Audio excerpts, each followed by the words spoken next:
আপনারা সংসদে এসেছেন, আমরা তত্ত্বাবধায়ক সরকারের প্রশ্নে আপনাদের কি চিন্তা, কি রূপরেখা আপনারা বলেন।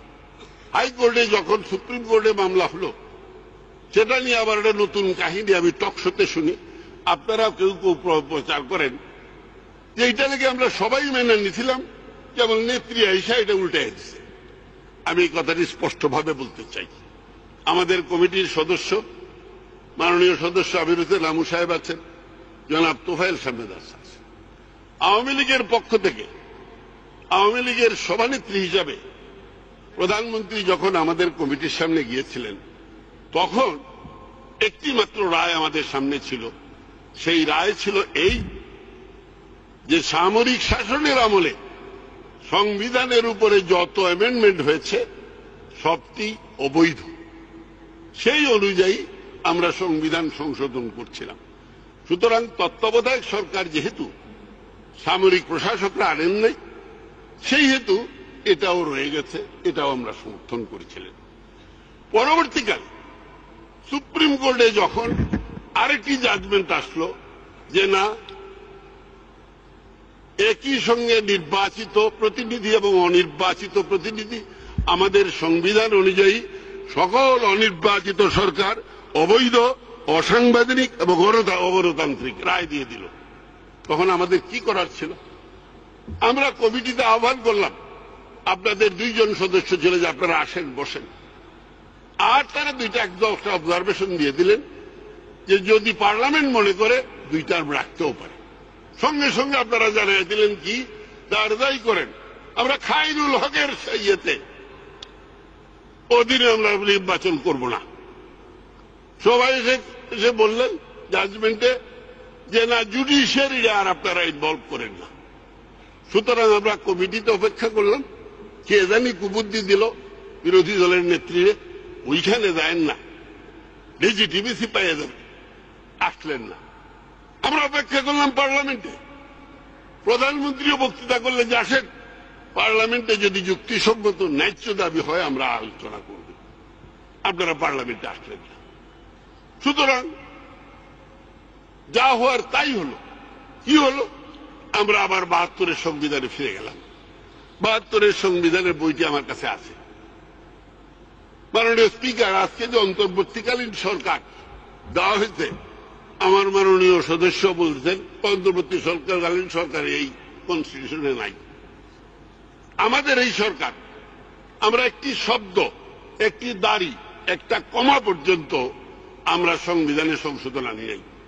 72 সালে যা ছিল, 72 সালে যা ছিল তাই চলে এসেছে। 72 সালে জননেত্রী শেখ হাসিনা কোন প্রজাতন্ত্রী বাংলাদেশের প্রধানমন্ত্রী, তখন তিনি রাজনৈতিক দলের সদস্য, রাজনৈতিক পরিবারের সদস্য হলেও রাজনীতি করতেন না।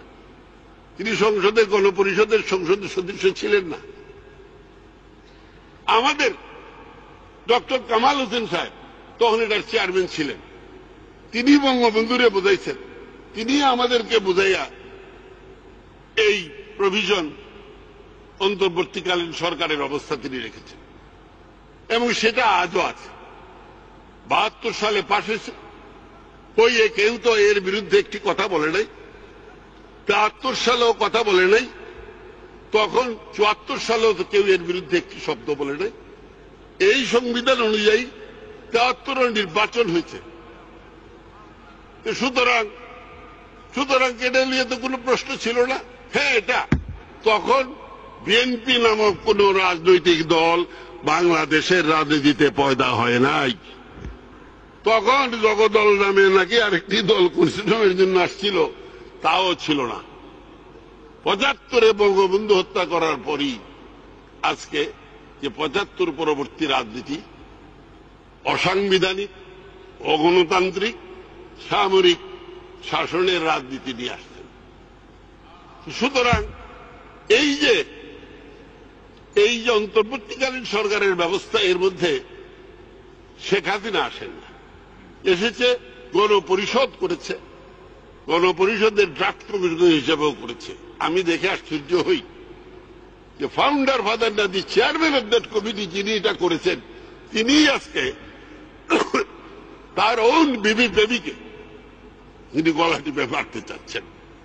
হ্যাঁ, ঠিক আছে, তারপরেও আমাদের প্রধানমন্ত্রী আপনাদের একটা প্যাকেজ ডিল দিয়েছেন, বলছেন ঠিক আছে আসেন কথা বলি, আমরা একটা অবাধ সুষ্ঠু জাতীয় নির্বাচন করতে চাই within the framework of the constitution.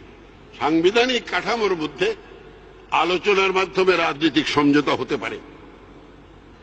তিনি বলেছেন আসেন, আপনারা যদি নির্দলীয় না মানে সর্বদলীয় করতে চান ঠিক আছে, আপনাদেরকে আমি সরকারে নিয়ে দেব, আসেন আলোচনা করি আপনারা কিভাবে আসতে চান। এটা কি রিপ্রেজেন্টেশন প্রপোর্শনাল বেসিস আসতে চান, না জনগণের ভোটের ভিত্তিতে কত পাইছেন সেই অনুযায়ী আসতে চান? বলেন কোন মন্ত্রণালয় দিবেন, কিভাবে আপনারা থাকবেন, এ নিয়ে আলোচনা হতে পারে এবং সেই আলোচনার মাধ্যমে সকলে মিলেই আমরা করি। আর চলেন আমরা strengthening of the election commission এটাকে আরো করি। আমাদের সংবিধানে যে স্ট্রেংথেনিং অব দি ইলেকশন কমিশনকে যে অপার ক্ষমতা দেওয়া হয়েছে, বিশ্বের কোন নির্বাচন কমিশনকে দেওয়া নাই।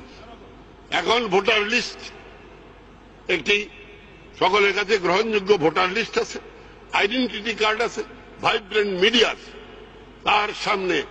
আর সেই আপনাদের যুগের যখন চিফ অব মিলিটারি সেনাপতি হইয়া রাষ্ট্রপতি হইয়া সামরিক শাসন দিয়ে যে নির্বাচন হা না ভোট করছিলেন, ওই যুগ চলে গেছে।